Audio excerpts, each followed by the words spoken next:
నమస్తే, welcome to our channel. నేను ప్రియాంకరావు. ఐబొమ్మ రవి తను ఈ ఎంక్వైరీలో చెప్తున్న ప్రతి సమాధానం ఈరోజు చర్చనీయాంశంగా మారింది. మరి ఈరోజు ఎంక్వైరీలో ఐబొమ్మ రవి చెప్పిన మాటలకి పోలీసులకే దిమ్మ తిరిగిందంట. మరి అసలు ఏం చెప్పాడు, పోలీసులు ఏం అడిగారు, ఇది తెలుసుకుందాం. మనతో మాట్లాడడానికి సీనియర్ జర్నలిస్ట్ సిఎస్ రావు గారు ఉన్నారు, ఆయనతో మాట్లాడదాం. నమస్కారం సార్. నమస్తే. పోలీసుల ఎంక్వైరీలో ఐబొమ్మ రవి చెప్పిన సమాధానానికి పోలీసులు ఒక్కసారిగా షాక్ అయ్యారంట సార్. పైగా ఐబొమ్మ రవికి కూడా ఒక బిగ్ ఆఫర్ పోలీస్ డిపార్ట్మెంట్ ఇచ్చిందని కూడా ఒక వార్త బయటకు వస్తుంది. ఏంటి?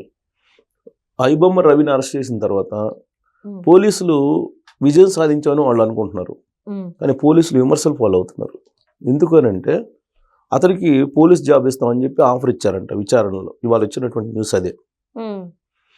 ఎవరైనా సరే ఒక నేరస్తుని లేదా నేరారోపణలు ఎదుర్కొంటున్నటువంటి వాళ్ళని అరెస్ట్ చేసినప్పుడు విచారణలో నీకు మేము ఆఫర్ ఇస్తాము, పోలీస్ డిపార్ట్మెంట్లో ఉద్యోగం ఇస్తాం, మీరు చేరతారని చెప్పి అడుగుతారు. ఎవరన్నా అడిగారనంటే అతని నేరారోపణ నిజం కాదనే కదా, పోలీసులు చేసినటువంటి నేరారోపణ నిజం కాదనే కదా.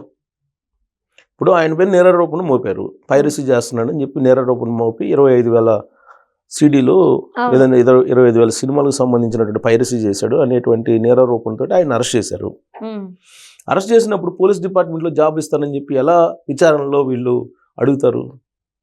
అంటే రేపు ఒక టెర్రరిస్ట్ అరెస్ట్ అవుతాడు, ఆ టెర్రరిస్టు షూటింగ్లో ఎక్స్పర్ట్, ఆఫర్ ఇస్తారా? లేదు. మావోయిస్ట్ అరెస్ట్ అవుతాడు, ఈ మావోయిస్ట్కి కొన్ని గుడ్ క్వాలిటీస్ ఉంటాయి, పోలీసులు ఆఫర్ ఇస్తారా జాబ్కి? అంటే సార్ ఒక ప్రశ్న, అంటే ఆఫర్ ఇస్తారా అని అడిగారు. సినిమా వాళ్ళదే సినిమాలు పైరసీ చేశాడు, కానీ సినిమా వాళ్ళే అరే ఈ టాలెంట్ చూస్తే వదలాలి, శిక్ష వేయొద్దు, డిపార్ట్మెంట్లోకి తీసుకుంటే ఇంకా మంచి జరుగుద్దని వాళ్ళే సపోర్ట్ చేశారు. అంటే ఎవరైతే కంప్లైంట్ ఇచ్చారో వాళ్ళే సపోర్ట్ చేసి ప్రజల నుండి కూడా ఈ రెస్పాన్స్ వచ్చింది కదా సార్, డిపార్ట్మెంట్లోకి తీసుకోండి అని. సో సినిమా ఇండస్ట్రీ అనేది ఉండేటువంటి సమాజంలో ఉండేటువంటి అనేక రంగాల్లో అది కూడా ఒకటి. అంతే తప్ప అదేమి కొమ్ములు వచ్చినటువంటి ఇండస్ట్రీ ఏం కాదు. అవును. కాకపోతే ఏంటంటే గ్లామరస్ ఫీల్డ్ కాబట్టి సినిమా ఇండస్ట్రీ గురించి మాట్లాడుకుంటుంటారు, అంతే తప్ప సినిమా ఇండస్ట్రీ వాళ్ళు కంప్లైంట్ చేశారు, వాళ్ళే మళ్ళా ఆఫర్ ఇవ్వమని చెప్తే వాళ్ళు కూడా ఖచ్చితంగా క్రిమినల్ కేసులు వాళ్ళ మీద కూడా బుక్ చేయాల్సి వస్తుంది. ఎందుకంటే వాళ్ళే నేరారోపణ చేస్తూ కంప్లైంట్ చేశారు, ఆ కంప్లైంట్ బేస్ చేసుకొని పోలీసులు అరెస్ట్ చేశారు. మళ్ళీ వాళ్ళు ఏమంటున్నారు, అతనిలో టాలెంట్ ఉంది కాబట్టి అతన్ని పోలీసులు ఆఫర్ ఇస్తే కనుక జాబ్ ఇస్తే మంచిదని చెప్పి వాళ్ళే సలహా ఇస్తారు. ఎలా ఇస్తారు ఆ సలహా? ఓపెన్గా సోషల్ మీడియాలో ఏదైనా మాట్లాడుకోవచ్చు. ఇప్పుడు శివాజీ మాట్లాడారు, శివాజీ గారు ఏం మాట్లాడారు, అతని టాలెంట్ను ఉపయోగించుకోండి అని చెప్పి మాట్లాడారు. ఈ ప్రపంచంలో ఈ ప్రకృతిలో పుట్టినటువంటి ప్రతి జీవికి ఏదో ఒక టాలెంట్ ఉంటుంది, ప్రతి జీవికి ఉంటుంది టాలెంట్. దొంగతనం చేయటం అనేది అది ఈజీ అనుకుంటున్నారా? 60 కళలు ఏదో చెప్తుంటారు కదా, అన్ని కళల్లో కళ అనేది ఒకటి ఉంటుంది. ఓకే, అలా అని చెప్పేసి అతనికి దొంగతనం చేయడంలో మంచి ఎక్స్పర్ట్ ఉందని చెప్పేసి నువ్వు ఆఫర్ ఇస్తావా? ఏంటి అసలు పోలీసులు అంటే నేరారోపణలతోటి అరెస్ట్ చేసినటువంటి అతన్ని మీరు విచారణ చేస్తూ ఏం చేస్తున్నారు అసలు? ఇంకోటి నిన్న అనుకుంటా సోషల్ మీడియాలో ఏమంటున్నారంటే, అసలు నాగార్జున గారు ఉన్నారు, నాగార్జున గారు తప్పు చేయలేదా? మరి నాగార్జున గారిని తప్పు చేసినటువంటి నాగార్జునని పక్కన కూర్చోబెట్టుకొని మీరు ప్రెస్ మీట్ పెడతారు, లేదంటే నాగార్జున గారిని పక్కన పోలీసులు పెట్టుకొని ఎలా మాట్లాడతారు? అతను ఒక నేరారోపణను ఎదుర్కొంటున్నారు. నేరారోపణ అంటే ఆర్థిక నేరాలు, లేదంటే ల్యాండ్ గ్రాబింగ్, ఇవన్నీ ఆరోపణలు ఎదుర్కొంటున్నారు కదా. అలాంటి ఆరోపణలు ఎదుర్కొంటున్న అతన్ని పక్కన పెట్టుకొని మీరు ఎట్ట మాట్లాడతారు అని చెప్పి పోలీసుల్ని సోషల్ మీడియాలో గత 2 రోజుల నుంచి కామెంట్లు చేస్తున్నారు. ఎందుకు? ఆయన ఎన్ కన్వెన్షన్ ఆక్యుపై చేశారు. ఆక్యుపై చేసినట్టు నిర్ధారించింది తెలంగాణ ప్రభుత్వం, హైడ్రా కూల్చేసింది. మరి ఆయన మీద కేసు పెట్టాలి, ఎందుకు పెట్టలేదు? ఐబొమ్మ రవి మీద ఎందుకు పెట్టాలి? ఇలాంటి కామెంట్లు ఇప్పుడు సోషల్ మీడియాలో వస్తున్నాయి. సో ఏమంటా ఐబొమ్మ రవిని అరెస్ట్ చేశారో ఆ రోజు నుంచి పోలీసులు అనేక విమర్శలను ఎదుర్కొంటున్నారు. ఇవాళ పోలీసుల విచారణలో కూడా ఇప్పుడు ఆయన మీదకి పెట్టిన కేసులు ఏంటి, ఆయన చేసిన నేరాలు ఏంటి నిరూపించాలి, అంతే తప్ప మీరు టాలెంట్ ఉన్నారు, అద్భుతమైన టాలెంట్ ఉంది, మా డిపార్ట్మెంట్లో మీరు చేరతారా, ఉద్యోగం ఇస్తామని చెప్పి అన్నారని అంటే రేపు ప్రతి నేరస్తుడు ఒక్కో దాంట్లో ఒక్కొక్క ఎక్స్పర్ట్ ఉంటాడు. నేరస్తులు అందరూ ఏదో ఒక దాంట్లో ఎక్స్పర్ట్స్ ఉంటారు. మరి ఆ ఎక్స్పర్టెన్సీని గుర్తించి మీరు ఆఫర్లు ఇసుకుంటూ పోతారా? ఏంటి మీ పాలసీ ఏంటి అనేది సోషల్ మీడియాలో పోలీసుల్ని ప్రశ్నిస్తున్నారు. ఇదంతా ఒక ఎత్తు అయితే పోలీసులు ఇంకో ప్రశ్న కూడా అడిగారంట. ఇప్పుడు ఏమంటారు, ఇప్పుడు ఇది అయిపోయింది, ఐబొమ్మ క్లోజ్ అయిపోయింది, నెక్స్ట్ ఏం చేస్తావు నువ్వు అని అడిగారంట విచారణలో. పోలీస్ కస్టడీ తీసుకున్నారు, 3 days 4 days పోలీస్ కస్టడీకి ఇచ్చారు ఆయన. పోలీస్ కస్టడీలో ఇప్పుడు ఐబొమ్మలు క్లోజ్ అయిపోయింది, నెక్స్ట్ ఏం చేస్తావు అని అడిగారంట. అడిగితే అతను చెప్పిన సమాధానం ఏంటి అని అంటే, నేను కరేబియన్ దీవుల్లో రెస్టారెంట్ పెట్టుకుంటాను, రెస్టారెంట్ పెట్టుకొని మన తెలుగు వంటకాలని, తెలుగు సంస్కృతిని, అలాగే తెలుగు రుచుల్ని నేను చూపిస్తాను అని చెప్పాడంట. నెక్స్ట్ ఐబొమ్మ క్లోజ్ అయిపోయిందని వీళ్ళు నిర్ధారిస్తున్నారు.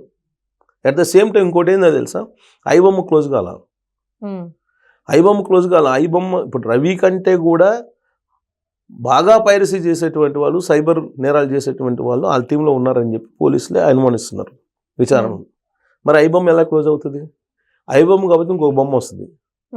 ఐబొమ్మ బదులు ఇంకోటి ఏదో పెట్టారు కదా, అది దాన్ని ఆ పేరుతోటి రిలీజ్ చేస్తున్నారు కదా ఇప్పుడు. ఆ పేరుతోటి రిలీజ్ చేస్తున్నారు కదా, బప్పం. ఇప్పుడు ఇంకోటి కూడా ఏదో ప్లస్ ఏదో వచ్చింది సార్, అంతే. ఐబొమ్మ ప్లస్ అంటాడు, లేదంటే ఇంకోటి మా ఐబొమ్మ మైనస్ అంటాడు, లేదంటే ఇంకొక బొమ్మ అంటాడు, లేదంటే బప్పం అంటాడు. ఇప్పుడు రేపు ఇంకోటి ఏదో బొబ్బులేని పెట్టుకుంటాడు.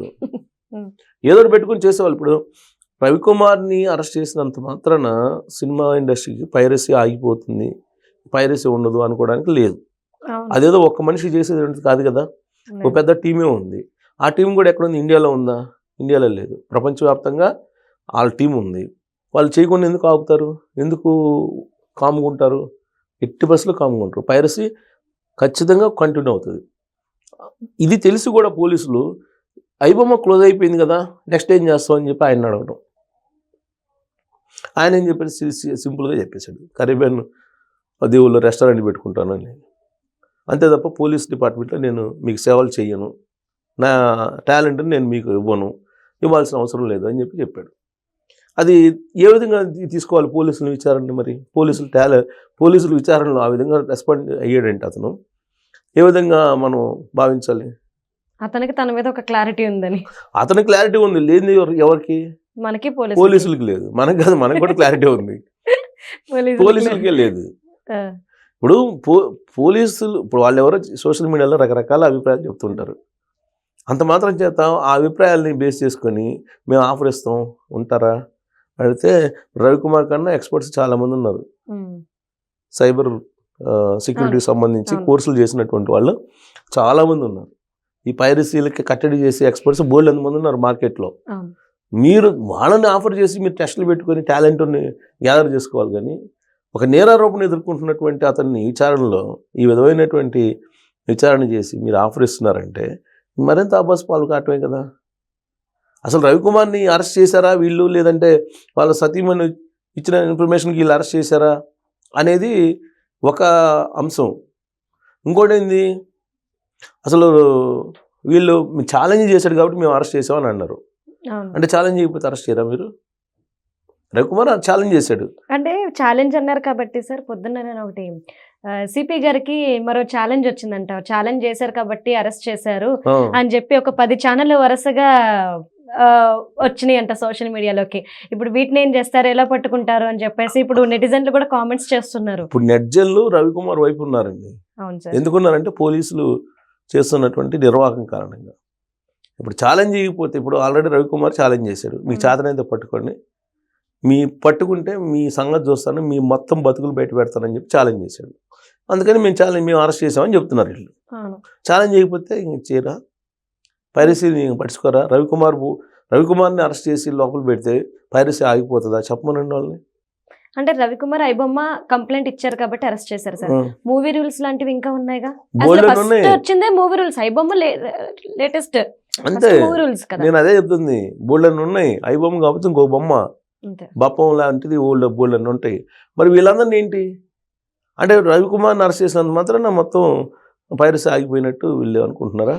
పైన విచారణలు ఏమన్నా కరెక్ట్గా చేశారా? కొన్ని సినిమా ఇండస్ట్రీలో వాళ్ళు మీకు కంప్లైంట్ చేసినటువంటి వాళ్ళు ఏమన్నా నిజాయితీ పరులా? పోనీ వాళ్ళు ఏమన్నా దోపిడీ చేయకుండా సినిమాలు చేస్తున్నారా? వాళ్ళ మీద కూడా అనేక ఆరోపణలు ఉన్నాయి కదా. వాళ్ళ హీరోలకి రెమ్యునరేషన్ పెంచి ఆ సినిమా బడ్జెట్ 100 కోట్లు ఉంటే ఈ సినిమా హీరోలకి 150 కోట్లు ఇస్తున్నారు. మరి అది కరెక్టేనా? ఇప్పుడు సినిమా రిలీజ్ అవుతుందంటే టికెట్లు పెంచుకునే దానికి ప్రభుత్వాలు అనుమతిస్తున్నాయి. అది కరెక్టేనా? అది దోపిడీ కదా. అంటే అఫీషియల్ దోపిడీ, ఇదేమో అన్అఫీషియల్ దోపిడీ, అంతే తేడా. సో కాబట్టి దీని మీద ఇప్పటికీ విమర్శలు ఉన్నాయి. పోలీసులు వెంటాడుతున్నాయి విమర్శలు, నెట్జల్ని కూడా వెంటాడుతున్నారు. ఇప్పుడు ఆఫర్ ఇస్తామని అంటే రేపు నేరస్తులందరూ నాకు ఆఫర్ చేయండి, నేను గన్ షూట్లో నేను ఎక్స్పర్ట్ని అంటాడు. ఇంకోటి నేను కత్తి తోటి మర్డర్ చేయడంలో ఎక్స్పర్ట్ అని అంటాడు. ఇస్తారా? సో రవి ఐబొమ్మ అరెస్ట్ తర్వాత పోలీసులు విమర్శలు ఎదుర్కొంటున్నారు. Right. Thank you so much sir.